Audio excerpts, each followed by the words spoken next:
kuna sa tead, kes sa oled ja mida sa tahad ja kuidas seda saavutada, siis võib-olla see hoiatus tänase päeva suhtes, et ära lange ahvatluste ohvriks, võib-olla ei olegi kõige aktiivsem või võib-olla mitte kõige olulisem täna. Samas ka siis, kui sa tead, mida sa tahad, võib tulla ette hetki, kus sa oled parasjagu millegiga nii aktiivses tegevuses, et sa ei pane ümbritsevat tähele ning siis võivad tulla sellised olukorrad, kus sulle tehakse pakkumine ja kuna sa oled millegi muuga hõivatud, siis sa ei saa või sa ei suuda kasutada oma loogilist mõtlemist täielikult selle ahvatleva pakkumise nii-öelda analüüsimiseks ning see võib tekitada tulevikuks probleeme. Seetõttu proovi täna olla võib-olla rohkem nii-öelda kohal selles mõttes, et kui sa tegeled millegiga, siis ära lase kellelgi teisel endale nii-öelda sisse sõita, kui sul on väga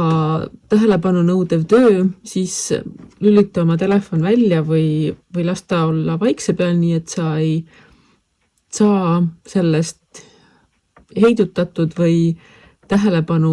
mujale juhitud, mis võib tekitada võib-olla selliseid mittemugavaid olukordi ning jälgi rohkem seda, mida sulle pakutakse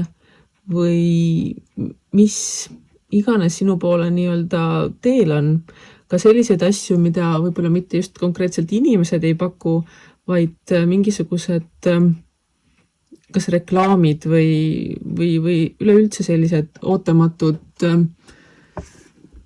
juhtumised või pakkumised tulla võivad. Mõtle nende peale kindlasti korralikult läbi, sest et alati võib juhtuda see, et see pakkumine paistab küll väga hea ja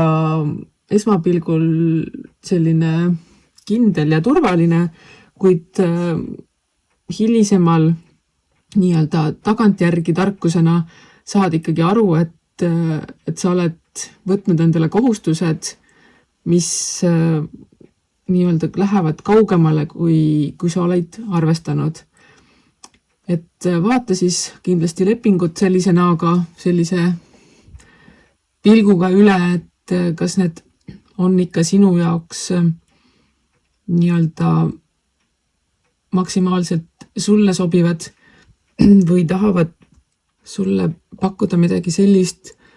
mis seob sind asjade külge pikemaks, kui sul on plaanis või esmapilgul paistis. Ning seetõttu ka, kui sa teed sellist olulist nii-öelda analüütilist tööd ja jälgid ja oled väga tähelepanelik asjade suhtes, see võib tekitada väsimust ning väsimusega on see lugu, et see on sama kui olla purjus. Väsimus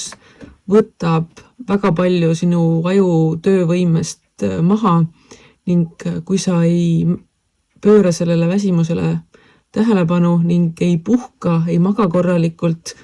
ei lebota siis, kui on vaja, siis ka see võib aidata kaasa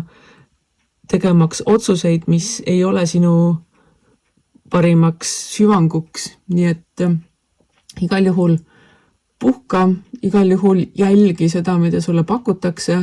mõtle hoolega läbi, et kas kõik see, mis on kirjas, on nagu ainult see, mis sealt tulemas on või on selles pakutavas ka mingisuguseid nähtamatuid konkse, mis võivad sind pikemaks ajaks rivist välja lüüa või siduda sind millegagi, millesse sa tegelikult ennast siduda ei tahtnud. Ning vaata, jälgi, ole hoolas